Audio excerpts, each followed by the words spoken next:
Minister, are your department's contracts, particularly those under the Indigenous Procurement Program, thoroughly reviewed for potential fraud and criminality? And what mechanisms are currently in place to detect and prevent such issues?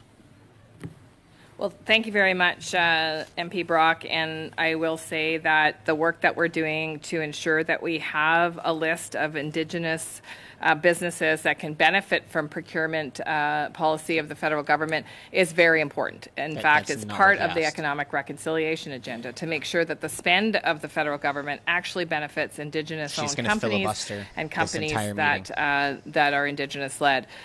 As you know, and as I've answered at this committee before, my department works closely with other departments to make sure that they do have access to that list. And we also provide audits upon request by other departments, or certainly if we've heard complaints by Thank you, Minister. Specific partners. I'm reclaiming my time. Thank you. Dalian Enterprises received $8 million to work on the ArriveCam app, a two-person company working out of their basement that performed no IT work, simply acting as a middleman connecting government with IT professionals. What percentage of the work subcontracted by Dalian was given to Indigenous businesses? So I just think, the percentage, Minister. As I said here before, first of all, that particular company is under a post audit. Minister, but the I will percentage, also please. say that it's important that we continue to realize what the point of the Minister, Indigenous the registry percentage, is. Please. And the point of the Indigenous registry. Okay, is you to clearly make don't sure want to that answer the question. I'm going to move on. In 2014, there was an internal audit of the program recommending the government increase the number of pre-award audits, post-award audits, and random audits. In those 10 years, how many audits have been completed? One of the exciting things about the work that we're doing on just the number, please, Minister. Why is she such a filibuster? Minister, the number, please. Mr. Brock, I'm going to just ask you to hold to allow the minister to provide an answer. Point of order, Chair. Sure. Point of order. It was a very specific question. How many audits in the last 10 years have been completed? This minister is deliberately not answering the relevant question I put to her. So where the minister continues to deviate in her responses, I will continue to interrupt, because Canadians who are watching this, Chair, want to have answers to these very important questions.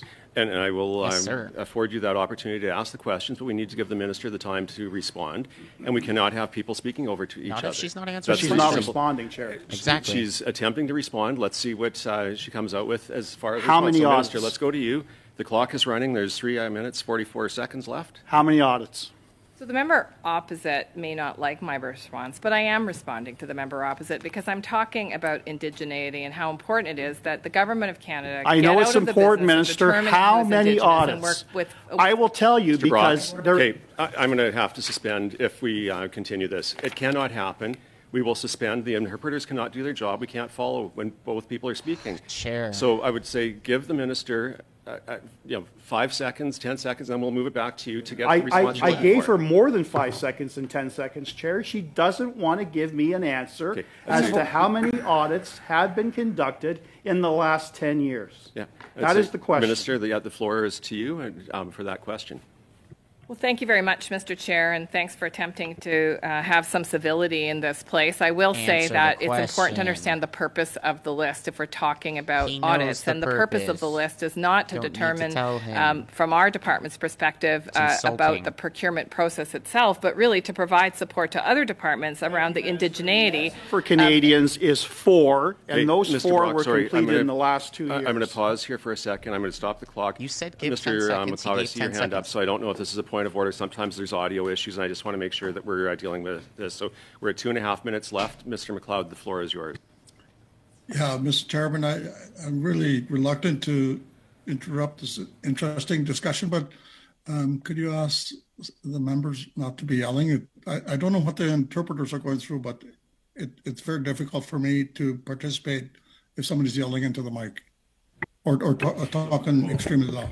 Thank you, Mr. McLeod. Mr. Batiste, is this a point of order? I don't like how loud he's talking just now. In terms of what Michael has said, and I'm sure he doesn't want to say this. I know Larry's new to this committee, but we have Larry's folks not new that to are here any that are dealing with committees. hearing disabilities, and so for you to yell into the microphone makes it very difficult for them. I just asked that out of consideration for some of the members that we have here Can and the you, Jamie, interpreters. stop? You're that not you, even a minister. Just please stop Give a talking. little bit of a more sensitivity Yeah, to their ailments. I think the point's been made. Yeah, well, you know what, I'm starting the should be clock able to again, so there's respond to 2.5 that point minutes of order. left.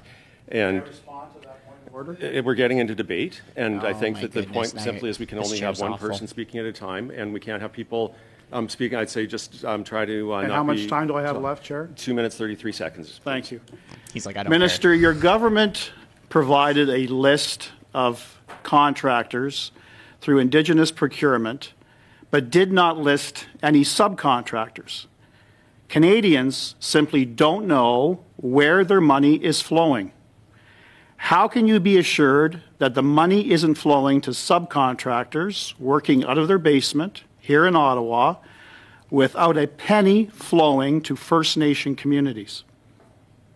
I think I will turn to the officials just to talk a little bit about the process of how people are certified. To Minister, become- with all due respect, that's just an asked the insult. question. That's an insult to members at this table. We don't want to know about process.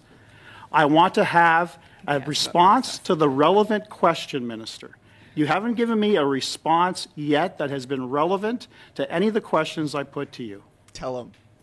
So Tell it actually, like you it did is, ask Larry. me a process question because you asked me how we determined an Indigenous company and how we follow and track what that Indigenous company does. That, to me, in the way my mind works as a former planner, is a process question. No, And so your I would mind like to doesn't turn work to very well. officials. So how much money has been flowing through subcontractors actually employed by Indigenous owners and money going to Indigenous communities? Just the number, please. How many? So the process of the list that the Indigenous Services Canada Department maintains is that the Indigenous Services Canada Department determines indigeneity and provides that information to other departments of Canada who are looking to procure to meet that 5% target of procurement, all with the goal of ensuring that we can foster economic But you're reconciliation. failing, Minister. You are failing. Indigenous communities have repeatedly told you the process is flawed. And you, as Minister of Indigenous Services, have an absolute responsibility that money is actually flowing to Indigenous contractors. You don't have a process. You're not conducting any audits. I would disagree with the allegation that the department doesn't have a process, and I would also disagree with that with the allegation that all partners are disappointed. In fact, I work closely with many experts, Indigenous experts, in economic reconciliation, and we are actively working with partners on a pathway to transition the list to Indigenous partners in a way that makes sense to them and that supports their goal of economic prosperity for their communities. That's the end of our time for this one. I'm going to go now.